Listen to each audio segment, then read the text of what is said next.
Hi Libra, welcome to Eight of Cups Tarot. Welcome to your cards for January of 2021.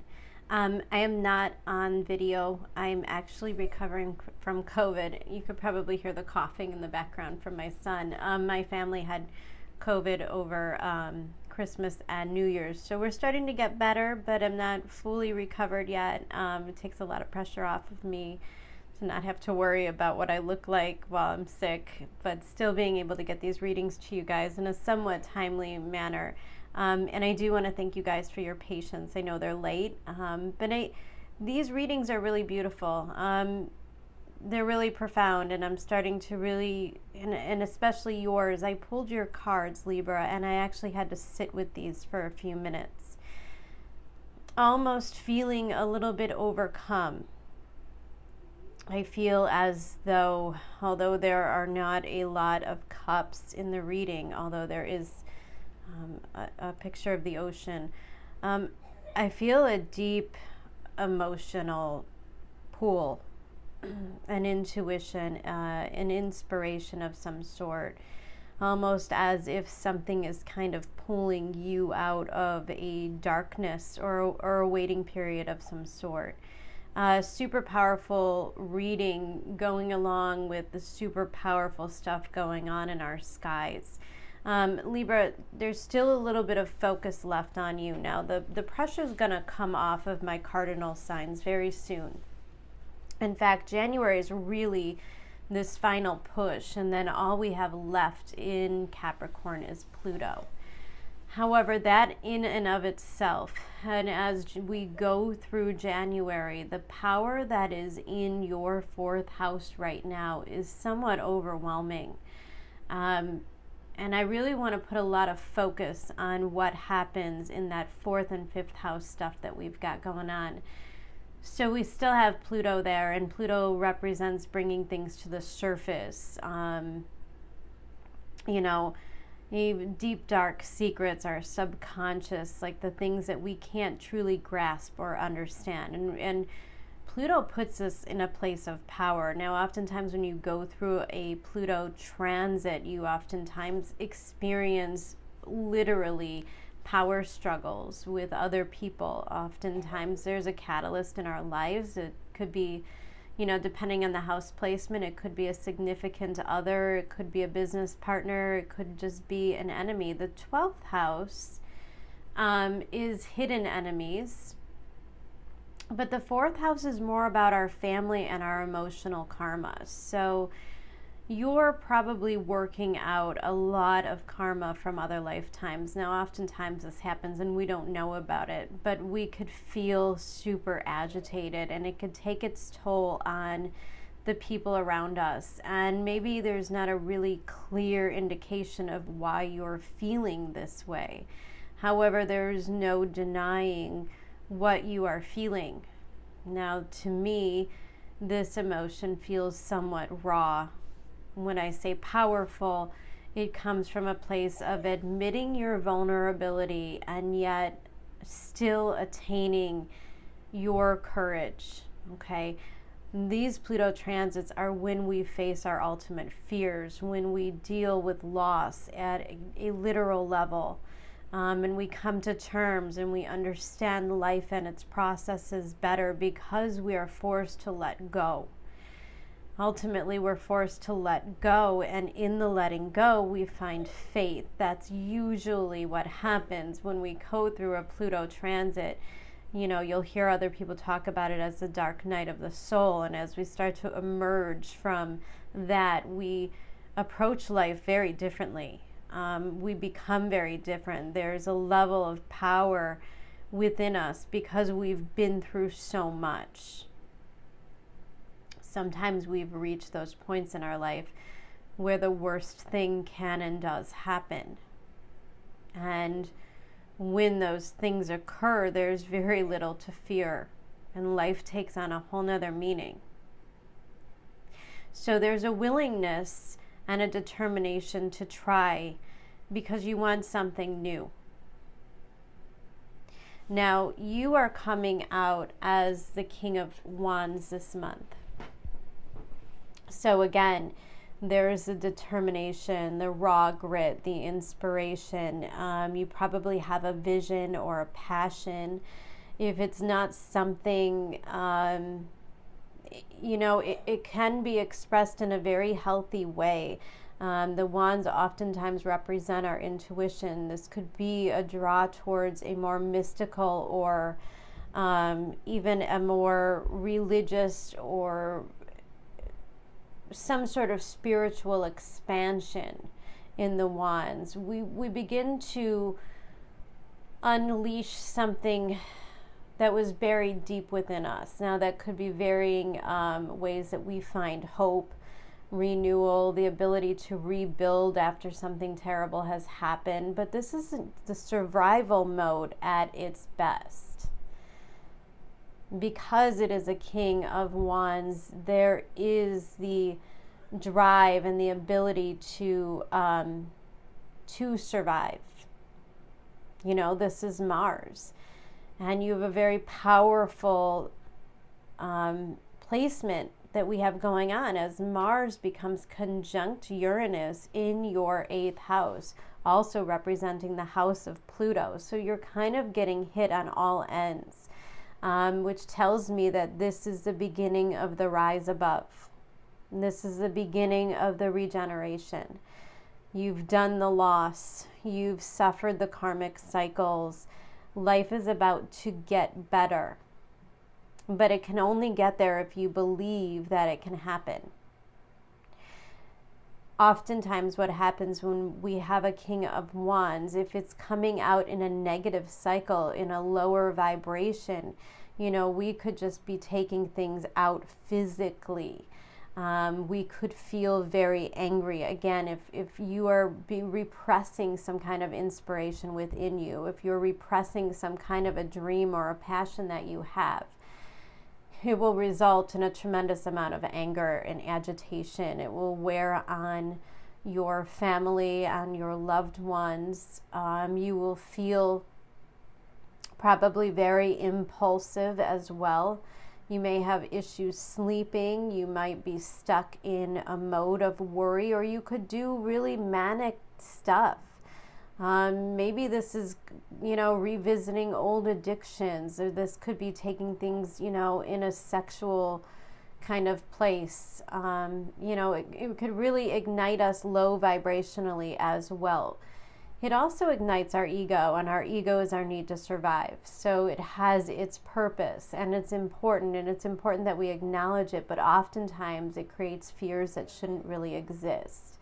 So for some of my Libras, you'll be learning to deal with those fears, to recognize what they are, and then ground yourself quickly. The powerful thing behind the wands is our ability to ground it.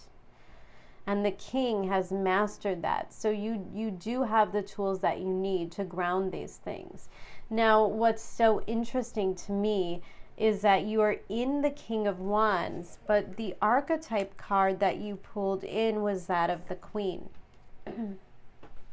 Now, as you could see, there's a lot of fire here, and there's a snake, which to me often represents Pluto. There's a flower growing on the end, which was very symbolic to me. Now, I really love the way that the snake is kind of wrapped around its hands, and it represents something very Pluto to me, especially because there's a small, what appears to be a cornelian stone representing, you know, our inner power, our inner drive, our ambition. In carnelian is one of my absolute favorite stones that I recommend if you're ever at a place in your life, if you're pushing through a point of exhaustion or depression. You know, it's definitely something that could help you overcome the lethargy. Like I said, we're looking for the inspiration and the spark to keep us going, and that's what this Queen represents. There's power within the spark if used correctly. There's tremendous, very feminine energy that comes from this. Now, I do like to read these. I'm new with working with these archetype cards. They're absolutely stunning. This deck is by Krans. She also did the Wild Unknown Animal Tarot, which I use extensively. So, okay, the Queen card, the Empress, the Mother Queen, and the Sovereign. Like her counterpart, the king, the queen has a dualistic nature. Either she presides over the realm with grace and eloquence that comes from the heavens to uplift the spirit of others, or she falls into petty contemptuous moods, casting a shadow across the land. If the king is in the ego, the queen is the expression of that ego in the world. She is the lotus's bloom, the dancer's bow, the moon's radiant reflection. When the queen is seated in her rightful and righteous place, she is patient and forgiving. She waits for the grace of God and the goddess to move through her, striving, grasping for nothing. To be the benevolent leader, to embody the queen, is to settle into deep trust, resolve, and power. The royal queen fears nothing, for divinity itself cradles her heart. When in light, the embodiment of grace, courage, resolve, and stillness, but when in dark, vain, wrathful, self-righteous, and demanding. Okay, so this certainly can represent kind of our balance within us, our alignment between our masculine and feminine, our ambition and our drive, and then the magnet that we have to attract others, to attract success to us. Certainly anyone who's been through some sort of a mastery, which we have all gone through in 2020, there has been a major mastery of some level, an overcoming of karma. So the new beginnings can begin now. You have the full blessings of the universe to start the things. But I wouldn't expect it to be easy, and I wouldn't expect it to happen quickly. And it's important that I say that because you're coming out with so much of the wands, meaning you probably feel anxious for things to get started. You probably have a great amount of drive to get things done. And there could be sometimes, if you're in a real push kind of bulldog kind of attitude, you may not be so good with dealing with other people's feelings or sensitivities. And so, like I said, it could be a raw place. Now, when I see the king and the queen cards together here, I'm also wondering if this isn't someone or something that is motivating you, Libra. This could definitely be a reflection of yourself that you find in your partner. Now, no doubt you've spent the last 6 months with, Mars retrograde in your 7th house of partnerships, probably creating a push and a pull. It could even create either argumentativeness or even coldness in your relationships, inability to really connect. So there could be a mirroring effect. So if you want to take a look at what's going on with you, if you want to get to that Pluto place where you can really start to change and transform, when you discover that you actually hold the power, I think a lot of that will be found in reflections of your relationships. So if you're walking around feeling as though your partner is incredibly irresponsible or lazy or unsupportive, these are probably things that are reflecting what you've got going on within you. Now, it may not be the reality. You may not be embodying those things. However, you might be feeling guilt or resentment like you are. Let's not forget that we have Pisces in a pretty tricky place for us in our 6th house, with Neptune going through that, making a square to the nodes. It could create a lot of misunderstandings or taking people the wrong way or jumping to assumptions of some sort. So you really do want to check yourself with that. Now, what I like to see is just underneath that King of Wands, we have the Hierophant card. So that tells me, well, it tells me a lot. First of all, like I said, if this is you kind of being reflective of a partner, if we're talking about a relationship here, it seems to be one of a high commitment. So I'm guessing a marriage partner, a long-term partner, or commitment being on the docket in some way. Maybe one or both of you are looking to create a deeper commitment of some kind here. Now, I think when I see the Hierophant, it does remind me of a level of mastery, and it does remind me of all the stuff that we've had going on in Capricorn. And what happens is when we are stripped away from the things that we thought were really important, from the things we thought we needed to survive.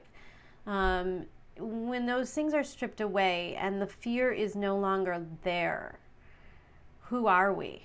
Who do we become? How do we change? What is our truth now? You know, a lot of times people go through really hard Pluto transits and our priorities change completely.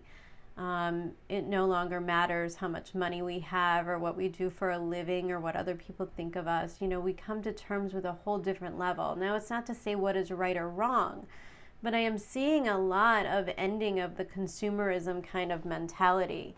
I'm seeing a lot of people coming to terms with the fact that they don't have to be kind of a slave to the corporate world. We're going to see that a lot because we've got a lot of the Uranus opposition, which is a big portion of the collective right now, kind of going through some other really serious transits at the same time. You're going to see a lot of people changing their careers. You're going to see a lot of people leaving long-term, you know, people that have been married for 25 or 30 years, and then now is a time when their relationships get revisited. We've got so many different cycles starting, so we are becoming such a different person. And this is us stepping into our truth, the truth of who we are and what we believe in and what we value.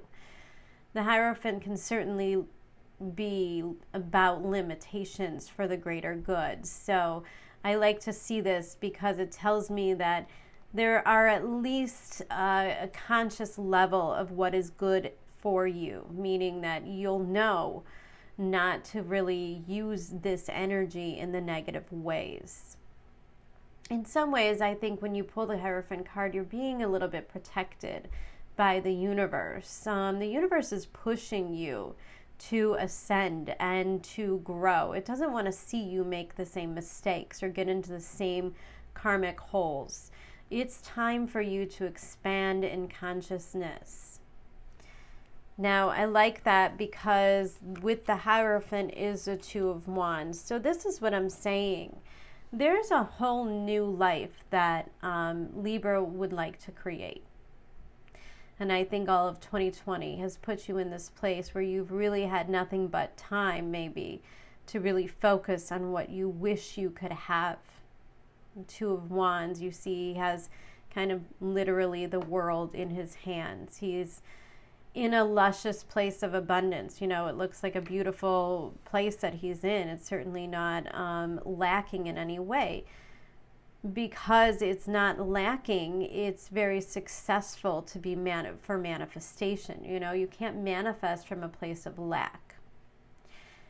I think that this has been Libra really working on themselves. I think this has been Libra really changing the way that they manifest, really following their passions. Now, in a lot of ways, there are sacrifices that have to be made when we do this. And the Hierophant is often symbolic of sacrifices, you know. The Hierophant is also kind of the middleman. So you might be in a middle period. I say that in terms of manifesting. If you're creating some kind of a new life for yourself, if you're envisioning things being way different, you might have really started to experience the things that you don't like, the bad contrast, and the shitty relationships, the shitty partners, the shitty jobs, the shitty friends. You know, you've had a good dose of, wow, I really don't want any more of that in my life. And now is a turning point when you start to focus on the things that you do want. You start to become really conscious that the things that you do and the way that you think are going to take root very quickly. That's what all of this air energy is about. And it responds well with you, Libra. You're in your element. So the things that you truly want and desire, if manifested correctly, have no issues happening. And I think the rate will shock you. Now, interestingly enough, I say that as we have kind of a weird area here. And I think maybe the last couple of weeks in January might be a little bit weird. And now I will tell you that we are moving towards a Mercury retrograde in your 5th house. Further stirring up all of this craziness was the Saturn and Jupiter in your 5th house. 5th house represents our children, what we do for passions, our recreation, sports, any kind of working out, kind of Mars stuff. The fifth house can also talk about gambling or spending money. If you are somebody that has a Venus, well, obviously you have a heavy Venus in your chart being a Libra. But when you get into these fifth house transits, you can be in danger of like really wasting money, spending money, being a little bit more optimistic because of Jupiter there. So always feeling like, oh, I have enough. Oh, I have enough. So you want to be really careful. Just be cognizant. Now, again, I don't want any Libras to worry like you're going to run out of money. You should probably lose sleep over that. That would be more of a Virgo thing to do. I have felt that, though. I have felt that with the shift to Saturn myself. I've felt a little bit awakened at night over, but I've been sick and away from work. So I'm starting to really stress about what I'm coming back to. So it's kind of funny because when Saturn presents itself, oftentimes it could be kind of haunting. This nagging voice in our head that says, oh, you need to do this, you need to do that. It could be all the ways that we're not good enough, we're not trying hard enough. If you are experiencing that this month, it's kind of best to tone that down a little bit. Now, the next two cards out is a Four of... I'm so sorry. The Four of Swords and the Three of Wands. So there's a resting period before stuff begins to happen. That might be agitating to you with all of this fire energy, which is why you're probably going to have to shift from the King of Wands to the Queen of Wands, okay? It might be a little bit of a hard pull for you. Instead of really forcing things to happen this month, it's probably best to just assume you're going to attract things that are going to work out for you, okay? It is not a time of really pushing or forcing things to happen. It's not forcing people to listen to you. It's not forcing the paperwork or forcing yourself to work 16 hours a day. This is about really respecting your body. Now, sometimes, one second. Sometimes what happens when I see these two cards together is if you are refusing to honor your body, if you're refusing to respond when your body's telling you to rest or relax, what happens is we fall ill. So you want to be careful to keep yourself healthy, and by that you have to get a lot of rest. Now there's a couple other things jumping out at me. You've got a lot of action in your 4th and 8th house, which kind of makes a 12th house sort of a relief for you, like a relief valve where you could release the energy. And so there's actually a lot of healing and a lot of productivity that can happen in your sleep. Things can be working out or playing out in your dreams, kind of giving your unexpressed subconscious stuff an outlet, okay? So if you're feeling like you need more rest this month, honor it. If you're feeling like you don't want to be around a lot of people, because that's a Four of Swords, honor that as well. If you are getting kind of an intuition that now would be a good time to maybe seek some kind of a therapy, that's also in the cards for you. If you've been struggling emotionally for a while, oftentimes I see that with the Three of Wands, meaning there's support around you that you may not be aware of. There's ways for you to help yourself. So therapy might be a really good idea this month. If you're having health issues, it's definitely a good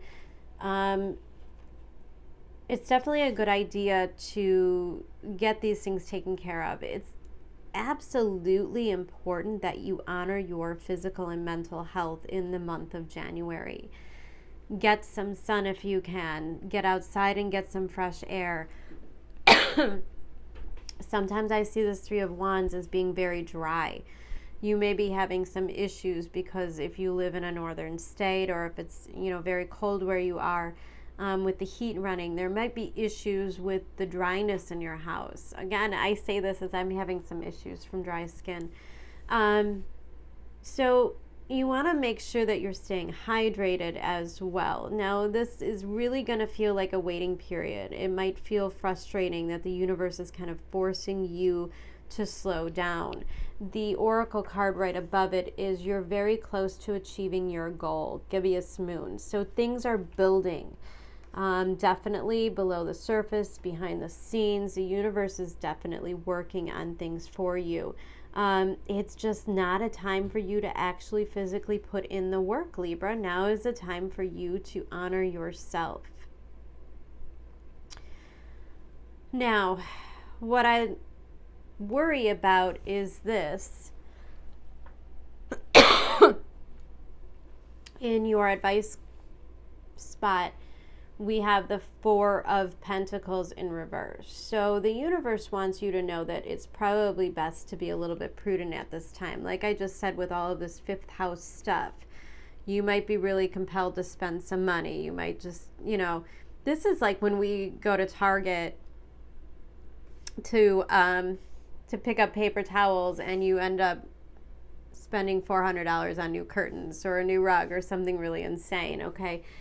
Probably best to be a little bit prudent in January. Now, I'm not saying that things are going to get bad, but this does come out next to the Wheel of Fortune. With a Saturn-Uranus transit, especially as Uranus is in Taurus, there's certainly things that are going to happen economically. Okay, this might be something that you are concerned about. This might be something that will take you by surprise, but there's a lot that can happen. So there might be some losses that you experience if you have investments, or you know, it could be some form of identity theft that freezes up your money for a little while. But I'm definitely getting the feeling like maybe it's a good idea to keep a little bit of cash on hand and be a little bit prudent about your spending this month. Just build yourself a little bit of a cushion so you have less to worry about. The Wheel of Fortune is suggesting that things are changing. So if you've been struggling, as a lot of us have been, most likely this is a step in the right direction. Things will begin to get better for you, especially if you're manifesting from a very healthy place and taking care of yourself. The Wheel of Fortune is a promise that, you know, there will be ascension, there will be improvement. Most likely your surroundings will change, your environment will change, and the people in your environment might even change, but for the better. Now, above that Wheel of Fortune card, your overall energy you got is the Judgment card.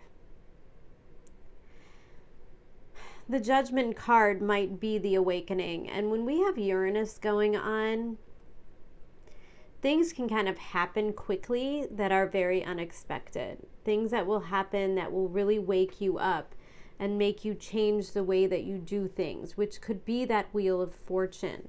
So I wouldn't be surprised this month. I wouldn't be in a place of stress or worry about it. I don't advise that to anyone. You know, what you worry about, you can kind of create. So we certainly don't want to focus on the bad things that can happen. But know that the things that are happening are for your greatest good. The Judgment card could mean that there's some karma in store for you, especially when it comes out with the Wheel of Fortune. That your karma is changing. You've done the stuff. You've learned the lesson. It's time to move on. And that's what we're doing. We're all moving on to the next phases and chapters in our lives. Now, the Oracle card that you got above that Four of Pentacles in reverse is the number 3 card, Between Worlds. Now, really important with the number 3, it's all about creation, meaning that you're in a place where you are kind of, it's a blank canvas. And you get to create your next reality. And I hope that most of you are going to understand that responsibility and that you will begin to achieve the positive things that you have manifested over this past year. Okay, between worlds, transitions, not being quite out of one situation and fully engaged in another, temporary blindness or no man's land. Between the worlds is where you must let go of the tendency to make assumptions. This is a time when you are unable to see what is ahead. Cultivate curiosity and trust the process of change and growth. You are done learning the lessons of recent experiences. In this place between what was and what will be is a state of making and unmaking and making again. What is essential now is to admit not knowing. There is a great freedom and power to be unleashed. A mystery that is not yours to understand weaves a web of life within a divine matrix of consciousness, greater than your own thoughts, feelings, beliefs, and desires. The seeds that were planted in the past begin to take root, but what surfaces will probably not be what you expect. When you are between the worlds, you are invited to see with the curious eyes of a child glimpsing a rainbow for the first time. Do so, and you will not be disappointed. This is a time to explore the new energy between you and another. It is not a moment for certainty, but rather for discovery and curiosity. You don't yet know if this will last forever, so allow yourself to explore what you are and what is reflected back to you. This relationship is meant to educate you about yourself. What do you need? What do you like or dislike? What values are important to you? You are in a critical phase of your relationship that is not to be dismissed or hurried. Okay. Awesome. That was an awesome reading, guys. I hope that you have a really wonderful January. I will be back with you guys for the mid-month love readings, and then I'll be seeing you again in February. Take care, guys. Lots of love. Bye.